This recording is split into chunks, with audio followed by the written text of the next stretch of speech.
Hi, everyone. I'm really excited for this month's webinar. As I said, I will have special guests. Today, I have my sister to talk about how we have adjusted through all of my moves. So, I have done an international program that took me to South Africa. I've done study abroad that took me to France. I've taken a sabbatical that took me to Brazil. And then I've also worked remotely that took me to Martinique. um, really enjoying a lot of the experiences that I've had along the way, and wanted to make sure that when I'm talking about two sides of relocation and what it means for me as the mover, but also what it means for my family and different experiences they've had as I've made each move. So, again, this is my sister, my special guest that I've been telling y'all about. Older sister. Older sister that I've been telling you all about. So first of all, let's just talk about the impact of what it meant to you the first time I said, "Hey, I'm moving abroad." Well, I mean, it was extremely hard to understand, honestly, because we came from where we came from, and nobody in our family had, I mean, traveled abroad, let alone moved to another country. So it was something that we took with a grain of salt, honestly. Like, yeah, that sounds nice. It was just kind of hard to wrap your mind around when you don't know anything about it and you've never seen it. So um as the as it progressed and we started to find out more and more and it really became real, I was afraid, honestly. Like, all of the worries come into your mind of all of the what ifs, what if this, what if that. It was mixed emotions, excitement Okay. and fear. Okay. So was it like you said, take it with a grain of salt? So when I first said, "Hey, I'm doing this," was it like, "Okay, yeah," and Yeah, then once the date got there, you were like, "Say what? You really moving?" I would say the first time you said you were moving, Mhm. and I'm like, uh-huh. It was hard to take serious. It really Okay. was. Like nobody in our family had done that. So like I just didn't take it serious as it was. Okay. So Okay. So again, doing it four times under four different circumstances. yes, How did honey. that change Yes, honey. from Oh, first that's time to fourth time? okay. That changed rather quickly. Okay. um, you know, Michelle, you really opened up our family to a lot of different experiences. And the more you did it, the more it became real, the more we all wanted to join, the more we all wanted to be on the bandwagon. So I was super proud. Like, we brag, like my little sister doing this, my little sister doing that. Like it gives you a confidence, like when you know better, you'll do better. And Yes. you gave us that knowledge. Okay. Okay. It's not often that as the little sister I get to expose the big sisters to things. It does Right, not happen right. often. Um, We're returning the favor. But it was good. exactly. No, it was cool. I really appreciate that. And I know that it hasn't been like um day one a little bit of nerves and then everybody's okay. Like we've had some ups and downs Ups throughout this and thing, downs. right? Yes. So I know one of the big memorable moments for the family was the time my apartment caught on fire and how Oh, we had yes. to adjust with that. So I did share a little bit on Instagram of what that looked like, but it was very minor. Like I gave highlights only. So I guess directly from your experience and what you felt, share what that whole thing rolled out to be.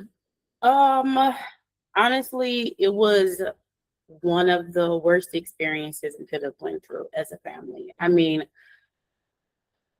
there was a lot of nerves with you always traveling out of the country, always living out of the country. But when something, traumatic and major happens and you cannot get to your family, you cannot be there, you don't get answers, Mm. it was very difficult. It was really hard for me to watch my mom go through that, to see her worry and be helpless, as a mother. Like, I would never want to experience that, but you don't want to hold your kids back either. You don't want to stop them from having new experiences. So that was very, very difficult. We were getting numerous stories and reports and different information from different sources, and we couldn't verify anything. Like, we couldn't talk to you, and we knew that someone had passed away. We couldn't verify if it was you or not. Like, it was really hard to just be so anxious for such a long period of time. It may seem like a small time to other people, but when you are worrying, it was like forever. Yeah. So no, that makes sense, because that was all day. Like, I remember it happening in the middle of the night. In the middle of the night. Oh my God. In the middle of the night, being woken up out of my sleep to people banging on the door, yelling it's a fire, and in a different language too. So I was in France. So it took me a while to even register what Le Fleur meant in English. And then once it did hit, I was like, oh my God, they're saying a fire. Like, I need to get up and get up out of here. So I'm happy that, again, being bilingual, that was a huge advantage for me. But when you're asleep and groggy, it doesn't always become immediate. So that was good. And when I left in a rush, I didn't have my phone. So I didn't even have a way to reach out to you all. I didn't even know other people were reaching out to you in the meantime anyway, because I didn't speak to you all until like 3 p.m. I think it was somebody from the school. Okay. Like, somebody from the college. And then we were just hearing things like from different people who were connected to your school. Wow. I didn't think about that. I didn't know that you all had heard that it was a fatality and didn't know whether or not it was me. Yeah. It was different reports too, because at first it was like 1 person, 4 people. Like, it was, telephone game. Like, there was a lot of uncertainty. So that was hard to deal with. Yeah. And so when I finally did call home, I know that I talked to Mom. Yeah, she talked to us. Yeah, and because we couldn't speak to you for long. Like, everybody was already in different locations at that time too. So we were having to keep in contact with each other. And you couldn't talk to everybody at once. It's not like we were all at our house together. Yeah, exactly. So. Yeah, I definitely remember that phone call. And I think that's not even, I think, remembering, I know for certain that's when I finally became like aware of the gravity of things. And became like emotional, like, wow, that just happened. And I'm homeless. Like, essentially, you can't just get a bus ticket and come home. No, I'm homeless. It's the middle of the afternoon at this point. I'm literally wearing some borrowed clothes because I was in pajamas. My family is a 9.5-hour flight away. It was crazy. It was a lot to like process in real time, and it didn't become real, like the gravity of it, until I actually called home and talked to Mom. Okay, I have a question for you. Yeah. Did that situation impact your decision to move again or take your time to move again? No. Out of sight, out of mind, honey. Let's keep moving. Okay. Well, no. It actually gave me more confidence because after that, like I said, I didn't have anything. And I know we were put up in housing, but that was only temporary. And then we were given instructions on like how to get government benefits around finances to replace the things that were damaged. I think that's the first time I've ever done like a government insurance claim so that I can buy another laptop and some clothes. I was able to get my first and last month's rent for my new place. I had assistance with finding a rental property too. So essentially that gave you more of an understanding to be away from home. It did. It gave me that much more confidence. Like, oh, I can manage this. Like, not that I was happy that yes, I can figure it out. I know the bare bones of things, of what's required, what I should do. But I was in a position where I'm like, okay, I can figure this out. Yeah. So it didn't deter me at See, all. that would have disturbed the heck out of me. Okay, but Yeah, I think for some people it would have. I think maybe I have a delusional confidence in myself. a little bit of crazy. No, A just little kidding. crazy, a little crazy, a little bit Everybody of has a little crazy bit, so, confidence, yeah. delusion.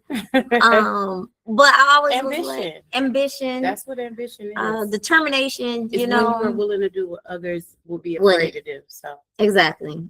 it's So no, it didn't stop me at all. And you know what else? I remember after that, shortly after that, because I remember I was living in my second apartment at this time, Mhm. and I went to Spain, hanging out in Spain in Barcelona, Mhm. and a Spain.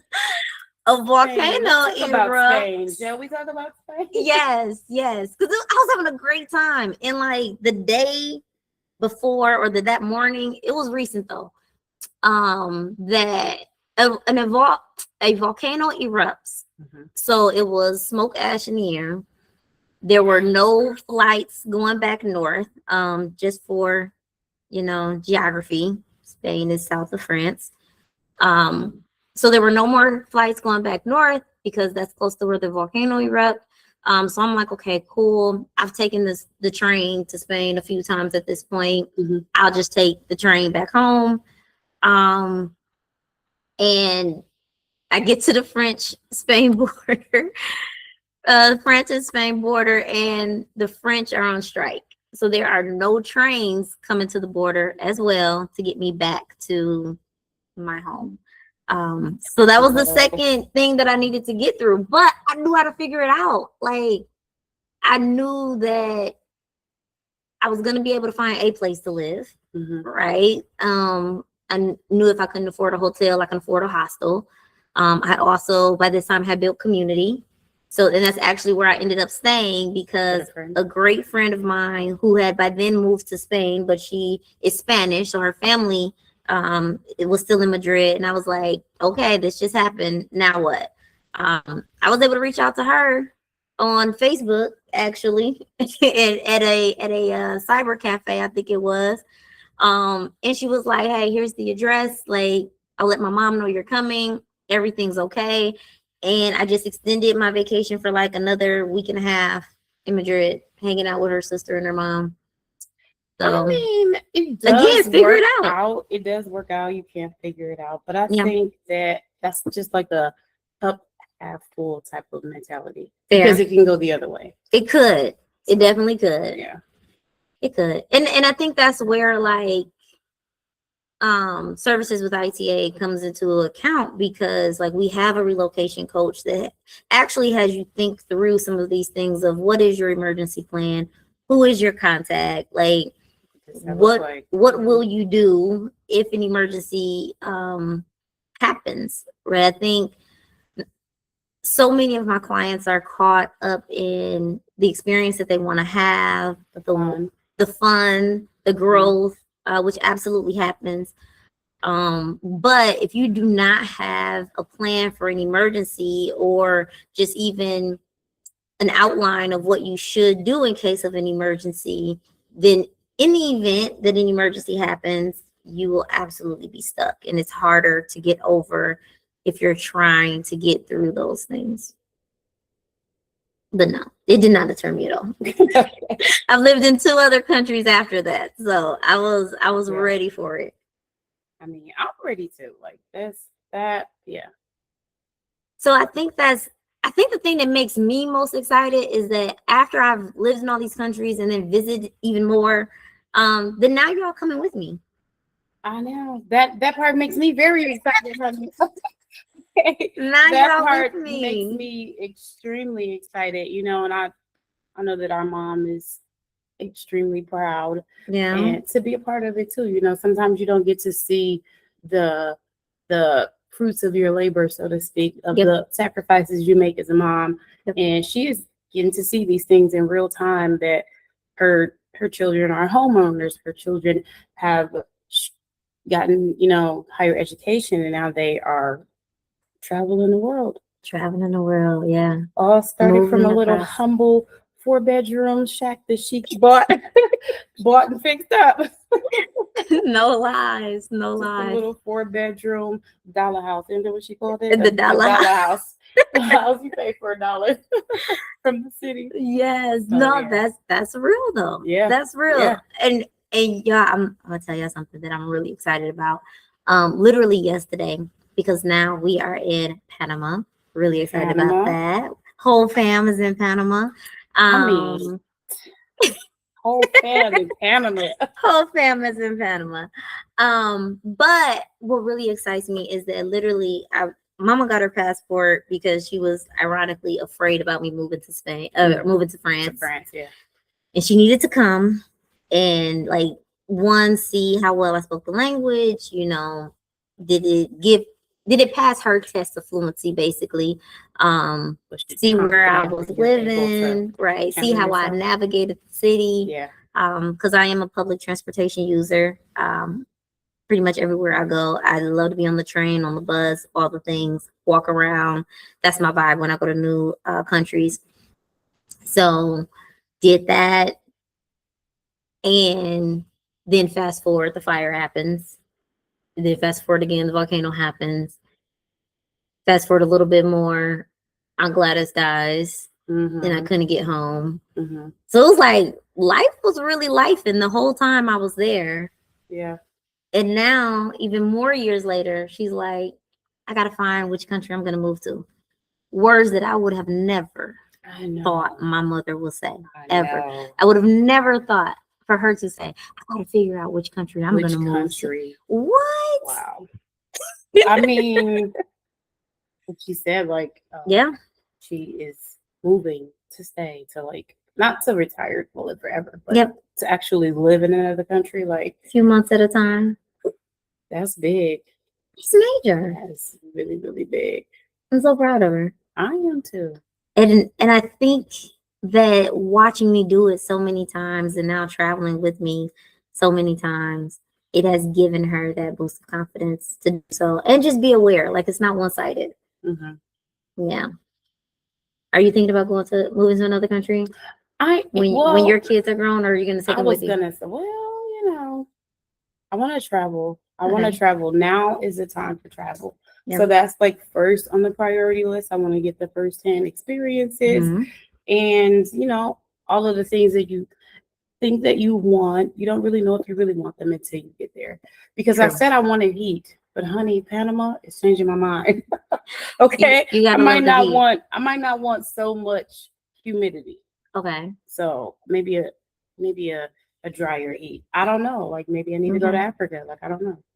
Love Africa. The world is world is my oyster, and I get to choose. Exactly. So I have to travel a bit, and this is my third country that I've gone to. So I want to do at least 10.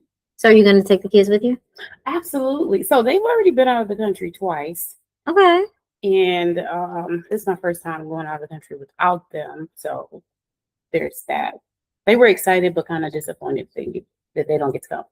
Yeah. So, once I bring them with, we can like scout it out together. So we'll see. I mean, I got time. You do. So. And that brings on different dynamics. Like if you decide to go in the next couple of years, like some of them are still in school. How is that going to adjust? What new challenges do you face versus taking them on vacation and, okay, we're moving here as a family? How do you think that will be received?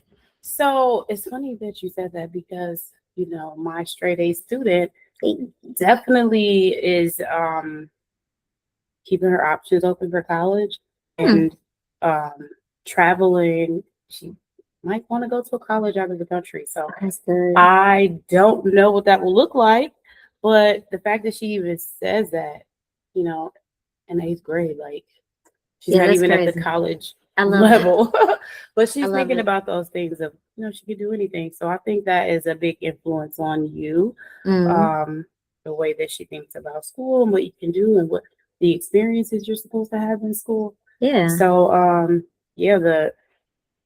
the travel out of the country is huge. I'm excited for that. Listen, I'm also going to blame you because this is not going to be cheap. It's not. It's not. But if you have a plan, it's fine. Like, only thing you need is a plan. And I think sometimes, even with you having a plan, you need to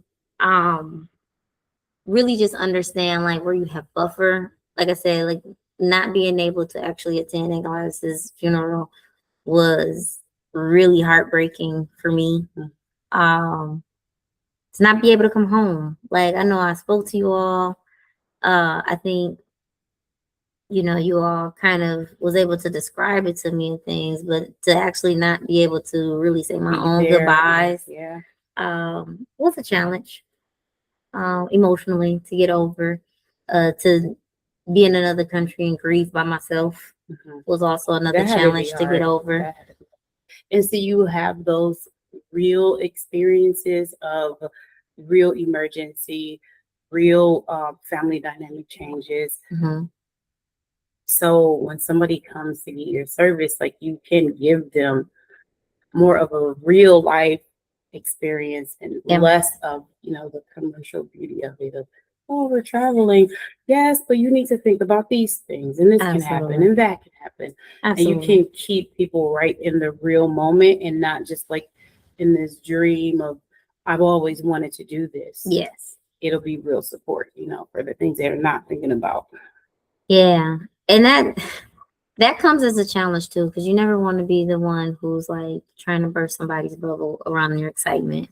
And that's why I always try to refer to it as like just a plan. Like, and even something happens, do you have something in place to make sure that you can either get back home or get in contact or whatever the case may be? What if there's an emergency and you leave your phone in the burning tire? Yeah. What will you do then? Listen, I was not thinking about that phone. Okay. Once it registered, I was like, get up and get out, put something on, get out of there. Which I was freezing in. I think I could put on like some little thin pajama pants and a shirt, and did I have my robe? I think I grabbed my robe. I grabbed my robe, but I was cold. Once the adrenaline calmed down a little bit, I was like, this is not real close. Once that epinephrine stopped, This is not. I need real clothes. Which is why like other people were able to borrow me some sweatpants and a jacket. Because it was pretty cold. It was like I guess I was gonna say too, a question that people might have is, you said that you moved in different countries, like in each of those different countries, were you doing different things? Like, were you working? Like, was it a gap year? I guess like what kind of travels like did you undertake? Yeah, so it definitely was different. So the very first time I went out the country, I went to South Africa, and it was within a program to really understand and connect with other students at the University of Cape Town. And that was a lot of fun. I was there for a little over a month, just adjusting and getting a feel for just Africa in general.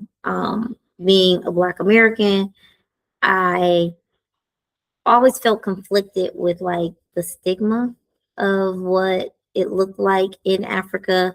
So I always just wanted to go. I made it my mission to go and see for myself, which I did, which was a lot of fun. A lot of that was supported through the program. So I didn't have to worry about a lot. They gave me kind of the blueprint around, again, that planning piece. Yeah, around like my vaccinations that were required, the cost of a passport, explaining why I didn't need a visa, all those things, helped me out with housing. I think it was a little bit less when I moved to France, because then I was paired with a sister university to my university. But because I had already kind of gone through the motions with South Africa, I kind of already knew what my checklist looked like. When I decided to move to Brazil and just take that sabbatical from work for a while, that was totally me. So did you work? I didn't work. I didn't work. I just enjoyed being myself. Living in a little studio apartment, which was great. I feel like I was great walking distance from the beach and good restaurants. A lot of local restaurants. So I think the only chain that I was near was a Domino's. Um, a nice park that I will go and like run and work out a little bit at, and um, When just you really relax. when you moved to Brazil, was there Yeah. a lot of public transportation available? Did you research that before you left? I did. So because I was in France, and I caught the train Mhm. everywhere or walked, that was one of the things that I paid a lot of attention to in Brazil. So I moved to Rio de Janeiro, for a while. So I definitely caught the bus around. I think I probably was also more ignorant around what dangers there could have been. I didn't really look up like crime rates and things like that. Which for me was helpful. I think that helped me be more optimistic about where I was moving to, and not constantly looking over my shoulder for what possible dangers Could have happened. could have happened. Yeah. It allowed me to remain very open minded. Um, so that worked out well. And Mhm. Did that look very different from when you moved to Martinique? No, actually, it was. I would say the move to Martinique and the move to France were very similar. The only thing that I was more time restricted because I was working remotely when I was living in Martinique. So you were working there. Yeah, so I was working there. I was allowed to work and um, explore the country, and that was really nice too because I was walking distance from the beach. I would say also that if I were to go back, I wouldn't stay in the same neighborhood or province that I stayed in before. I would live further south. Um, the pro of that is that the south of the island is more Afrocentric, so it was more that resonate with me on the south side of the island. But the transportation, like the buses and things, ran more frequently and were more reliable on the north side of the island. So I was able to move around a lot better on the north side, and then I walked a lot. So I was in a great shape when either I walked a little bit further north, where the beach was located, or I walked south to the capital, where a lot of shopping, and I can catch a ferry to the south side of the island where there were resorts that I could indulge in also. I think that for us on the other side of when you moved to Martinique, it was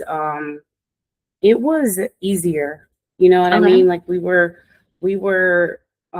more excited for you than afraid for you. You know, it kind of Mm-hmm. you've done it so many times that it was kind of becoming a norm. Mm-hmm. Mm-hmm. And I feel like when you were moving to Martinique, it was more of like, oh, okay, like this is another place that we can check off that, you know, Michelle has Yes. lived in. And it was, there wasn't really any fear, you know, like, I mean, not to say nothing bad could happen, but I think that a lot of bad things had already happened and we were kind of more prepared for it and not as nervous about it. And I was a lot more stable.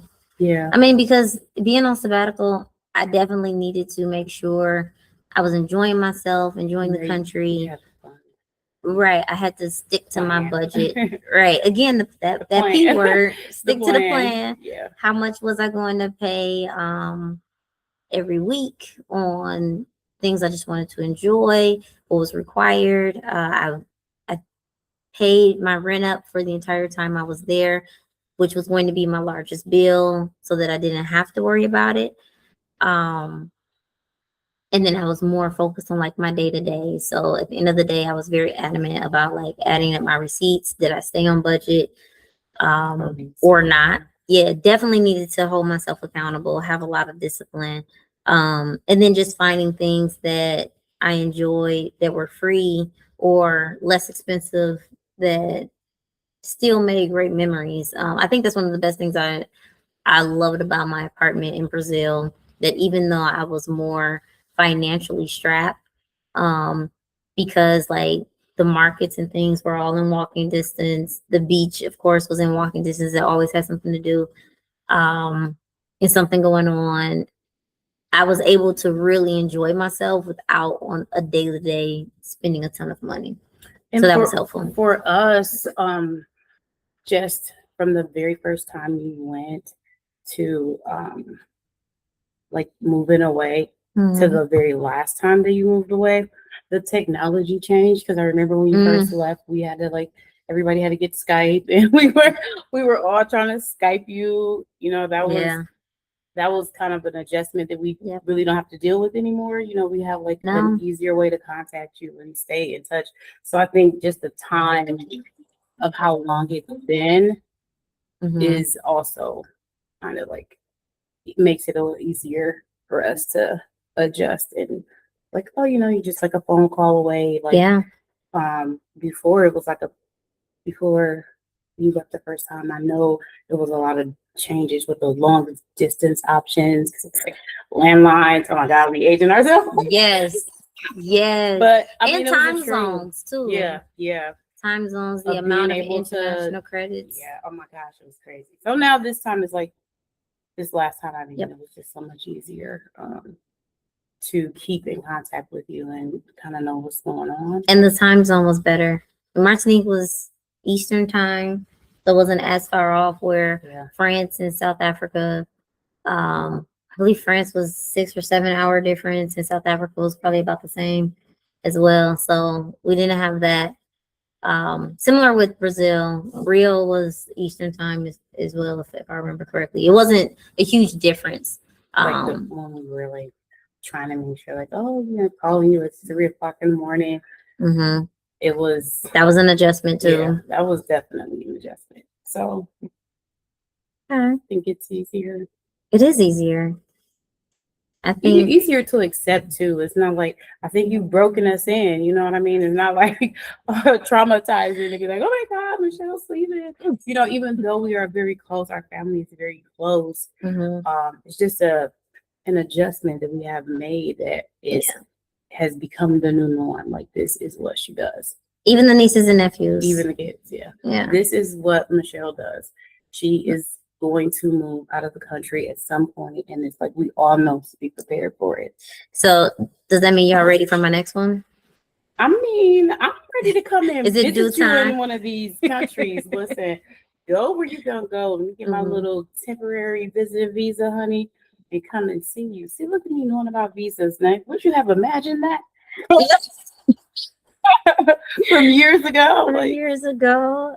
Yeah, that is too funny. No, I think it is possibly due time. I don't know. I don't know if it's like remote work or has it been 2 years? Yeah. It's been almost 2 years. Yeah, right? Three. No. Yeah, almost 4. Almost 4. Holy moly, it's donut shop. It's due time. The time is going by quick. It is due time. I'm coming up on my next round of going to another country.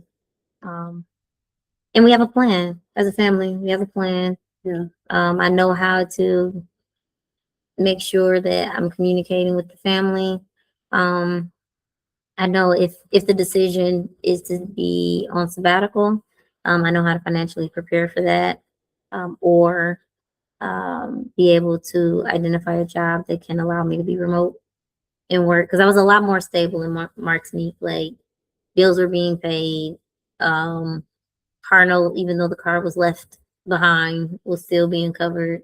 I was in a much better position than needing to be overly accountable living in South Africa on sabbatical. I mean, you know, time. Right. Time and experience. I was definitely trading time because I was still working 8.5-ish hours a day. Sheesh.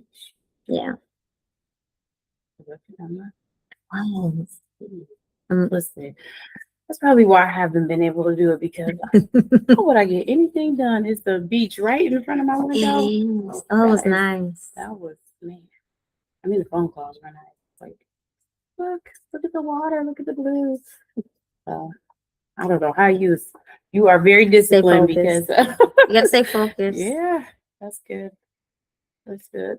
But yeah, even with that, you got to be aware of the different plans. Like, again, for my very first program, going to Cape Town, I just was like being herded around and being told what to do day to day, to all the way being in a position where I needed to stay disciplined to keep my job and enjoy a new country, meet my neighbors, build community, um, all the things that you do in your day to day life here in whatever state, city you're in now. We go to work every day, and build community with the people around us. Those type of things, those nuances don't change. Like needing to find the grocery store, the laundromat, or the The tailor, pharmacy. the like we did when we pharmacy, got here. needing to find a pharmacy. Like all of these things are very human things. I think the biggest thing that I have learned, with going from country to country, is learning how to go with the flow and understanding that the customs that I've grown up with are not always the customs, or very rarely the customs, Very rarely. that the country that I'm going to, um, practice. And I needed to become very comfortable with saying, my way isn't the best way. What Not the is their majority. way? Yeah. Let me figure it out. Let me Yeah. be flexible. Let me be open. And I think that's really a huge thing that's helped me along the way. Just being as versatile as possible, being humble as possible, because, not knowing a lot and needing to figure it out, especially on the fly, can humble you. Yes, yes. Yeah, when you learn to be adaptable, Hmm. you can thrive in almost any situation. So I would agree. That is definitely something that our mom has taught us. Be able to roll with the punches. Roll with it. You never know what life is gonna give you. You gotta always make lemonade out of lemons, right? Yeah, absolutely.